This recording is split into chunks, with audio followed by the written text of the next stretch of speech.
Welcome back. We do have a lot of questions about where this impeachment process is going next. So let's ask someone who's going to be involved in it and is involved in it. Joining me now, Democratic Congresswoman and member of the Judiciary Committee, Madeleine Dean. Congresswoman, nice to see you again. Good evening. How are you? I'm okay. So let me start with this question about keeping the investigation going and starting to write articles of impeachment. I know what's being said. You're going to not stop investigating. But there is a momentum switch that takes place once you start writing articles. I know that there's this idea you can walk and chew gum at the same time. But there are going to be leads left uninvestigated as you turn this over to the Senate. What to you is this balance that you're striking, and are you concerned that you're leaving some stones unturned? Thank you for having me on, Chuck. I want to say that the evidence that we already have, as incomplete as it might appear to be, is undeniable, it's undenied, and it's damning. So it is important and, in fact, urgent that we move forward. I respect the Speaker and her decision today for our Judiciary Committee to move forward with articles of impeachment. We learned yesterday from the professors, I loved yesterday's hearing because it brought to life our Constitution and why our founders put in the impeachment clause in Article 2, Section 4. Why did they do that? Because no one is above the law, especially the President of the United States. And so to protect us, keep our elections free and fair and full of integrity, it's important we move forward. I'm not concerned. We will continue other investigations, but I am not concerned. Do you feel as if, though, that after you send over the articles and you keep investigating, that if he's not convicted, that it just does, that no matter what wrongdoing you find, it just doesn't have the same impact? Well, let me describe the other side of that. It's interesting that the Republican Party and the President have said you're moving too fast, you don't have enough evidence. What is the very reason we don't have complete evidence?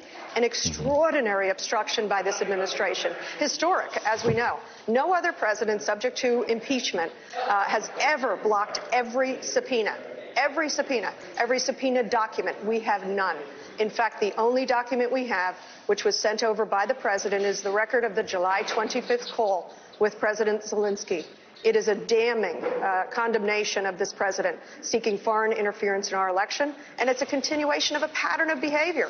The Trump campaign had more than 100 contacts with Russia. The president openly asked for Russia to interfere, asked for China to interfere, and then privately in that phone call asked for Ukraine to interfere. And all to the benefit of whom?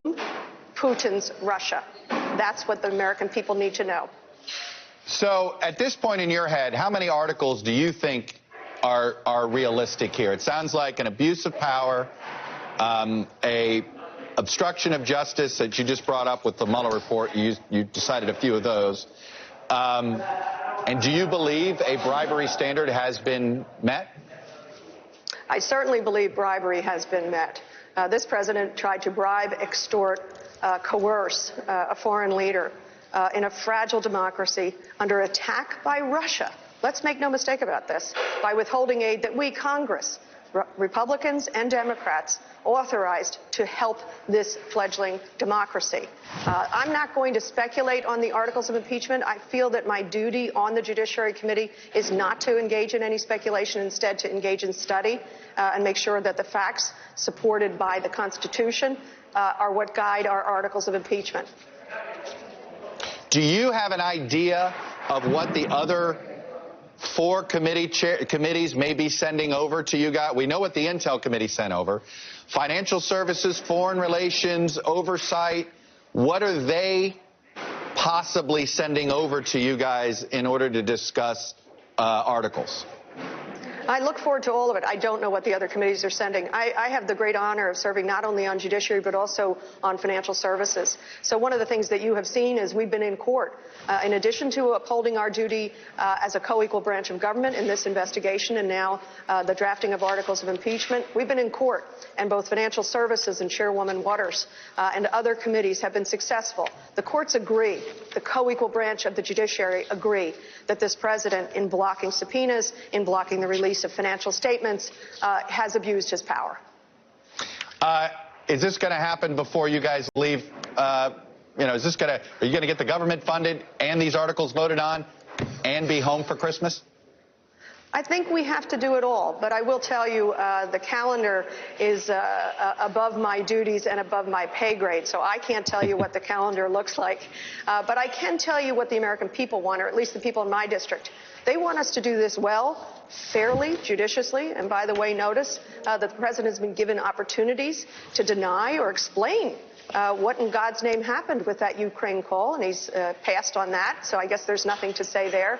But my constituents care that we do this well, expeditiously, because they get the urgency of it. We have an upcoming election. They also want us to continue to fund government. They're also quite proud and maddened by the fact that we have passed 400 bills, 285 of them bipartisan, and 80% of them sit dead in the Senate. So this is a Congress that is walking, chewing gum, and as I like to say, flossing at the same time. Flossing. Congressman Madeline Dean, Democrat on the Judiciary Committee and on Financial Services, two of the 6 committees looking at the president here. Thanks for coming on and sharing your views.